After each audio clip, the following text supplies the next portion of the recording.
Hello friends, ಎಲ್ಲರಿಗೂ ನಮಸ್ಕಾರ. ಶ್ರೀಕೃಷ್ಣ ಕ್ರಿಯೇಷನ್ಸ್ಗೆ ನಿಮ್ಮೆಲ್ಲರಿಗೂ ಸ್ವಾಗತ. ಇವತ್ತಿನ ಈ ವಿಡಿಯೋದಲ್ಲಿ ಮಾಘ ಪೌರ್ಣಮಿ ಅಥವಾ ಭರತ ಹುಣ್ಣಿಮೆ ಈ ವರ್ಷ ಯಾವ ದಿನಾಂಕದಂದು ಬಂದಿದೆ, ಯಾವ ಸಮಯದಲ್ಲಿ ಪೂಜೆಯನ್ನು ಮಾಡಬೇಕು, ಹುಣ್ಣಿಮೆ ತಿಥಿ ಯಾವಾಗ ಆರಂಭವಾಗಿ ಯಾವಾಗ ಅಂತ್ಯಗೊಳ್ಳುತ್ತೆ, ಹಾಗೆ ಈ ಭರತ ಹುಣ್ಣಿಮೆಯ ವಿಶೇಷತೆ ಏನು ಅನ್ನೋದೆಲ್ಲವುದನ್ನು ಕೂಡ ಇವತ್ತಿನ ಈ ವಿಡಿಯೋದಲ್ಲಿ ನಿಮ್ಮೆಲ್ಲರಿಗೂ ತಿಳಿಸ್ಕೊಡ್ತಾ ಇದ್ದೀನಿ.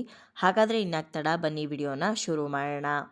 ಮಾಘ ಮಾಸದಲ್ಲಿ ಬರುವಂಥ ಹುಣ್ಣಿಮೆ ಅಥವಾ ಪೌರ್ಣಮಿಯನ್ನು ನಾವು ಮಾಘ ಹುಣ್ಣಿಮೆ ಅಥವಾ ಭರತ ಹುಣ್ಣಿಮೆ ಅಂತ ಕರಿತೀವಿ. ಈ ಭರತ ಹುಣ್ಣಿಮೆಯ ದಿವಸ ವಿಶೇಷವಾಗಿ ಸವದತ್ತಿ ಎಲ್ಲಮ್ಮನಿಗೆ ಜಾತ್ರಾ ಮಹೋತ್ಸವವನ್ನು ನೆರವೇರಿಸ್ತಾರೆ. ಇನ್ನು ಮಾಘ ಮಾಸದಲ್ಲಿ ಮಾಘ ಸ್ನಾನಕ್ಕೆ ಅತ್ಯಂತ ಪ್ರಾಶಸ್ತ್ಯವನ್ನು ಕೊಟ್ಟಿದ್ದಾರೆ ಅನ್ನೋದು ನಮ್ಮೆಲ್ಲರಿಗೂ ಗೊತ್ತಿರೋ ಅಂಥದ್ದೇ. ಈ ಮಾಘ ಹುಣ್ಣಿಮೆ ದಿವಸ ಈ ಮಾಘ ಸ್ನಾನ ಅಂತ್ಯವಾಗತ್ತೆ, ಅಂದರೆ ಮುಕ್ತಾಯ ಆಗತ್ತೆ.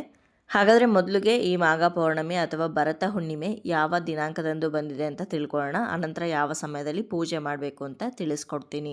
ಮಾಘ ಪೌರ್ಣಮಿ ಈ ವರ್ಷ ಅಂದರೆ 2026ನೇ ಇಸ್ವಿಯಲ್ಲಿ ಫೆಬ್ರವರಿ 1ನೇ ತಾರೀಕು ಭಾನುವಾರದ ದಿವಸ ಬಂದಿದೆ. ಇನ್ನು ಇವಾಗ ಹುಣ್ಣಿಮೆ ತಿಥಿ ಯಾವಾಗ ಆರಂಭವಾಗಿ ಯಾವಾಗ ಅಂತ್ಯಗೊಳ್ಳುತ್ತೆ ಅಂತ ತಿಳ್ಕೊಳ್ಳೋಣ. ಹುಣ್ಣಿಮೆ ತಿಥಿ ಆರಂಭವಾಗುವಂಥದ್ದು ಫೆಬ್ರವರಿ 1ನೇ ತಾರೀಕು ಭಾನುವಾರದ ದಿವಸ ಬೆಳಗಿನ ಜಾವ 5:52 ಆರಂಭವಾಗಿ ಹುಣ್ಣಿಮೆ ತಿಥಿ ಅಂತ್ಯವಾಗುವಂಥದ್ದು ಫೆಬ್ರವರಿ 2ನೇ ತಾರೀಕು ಸೋಮವಾರದ ದಿವಸ ಬೆಳಗಿನ ಜಾವ 3:38 ಅಂತ್ಯವಾಗುತ್ತೆ.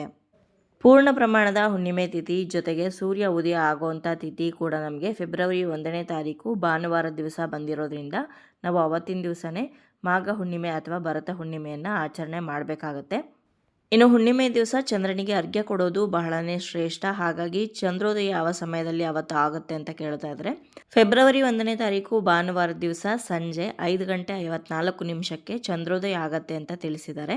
ಒಂದು 6:30 ಅಷ್ಟರಲ್ಲೆಲ್ಲ ಚಂದ್ರ ಪೂರ್ತಿಯಾಗಿ ನಿಮಗೆ ಕಾಣಿಸ್ತಾನೆ. ಆ ಸಮಯದಲ್ಲಿ ನೀವು ಒಂದು ಎತ್ತರದ ಪ್ರದೇಶಕ್ಕೆ ಹೋಗಿ ಚಂದ್ರನಿಗೆ ಅರ್ಘ್ಯವನ್ನು ಕೊಟ್ಟು ಪೂಜೆಯನ್ನು ಮಾಡ್ಬೋದು. ಇನ್ನು ಮಾಘ ಹುಣ್ಣಿಮೆ ದಿವಸ ವಿಶೇಷವಾಗಿ ನದಿಯಲ್ಲಿ ಸ್ನಾನ ಮಾಡುವಂಥದ್ದು ಬಹಳನೇ ಶ್ರೇಷ್ಠ. ಇವತ್ತಿನ ದಿವಸ ಮಾಘ ಸ್ನಾನ ಅಂತ್ಯಗೊಳ್ಳುತ್ತೆ. ಹಾಗಾಗಿ ಯಾವುದಾದ್ರೂ ಒಂದು ಪವಿತ್ರವಾದಂತಹ ನದಿಯಲ್ಲಿ ಸ್ನಾನವನ್ನು ಮಾಡಿ ದೇವರ ದರ್ಶನವನ್ನು ಮಾಡಿ, ಜೊತೆಗೆ ನಿಮ್ಮ ಕೈಯಲ್ಲಿ ಎಷ್ಟು ಸಾಧ್ಯ ಆಗುತ್ತೋ ಅಷ್ಟು ಬಡವರಿಗೆ ಅಥವಾ ಬೇಕಾಗಿರೋರಿಗೆ ದಾನವನ್ನು ಮಾಡಿ, ತುಂಬಾ ಒಳ್ಳೆಯದು.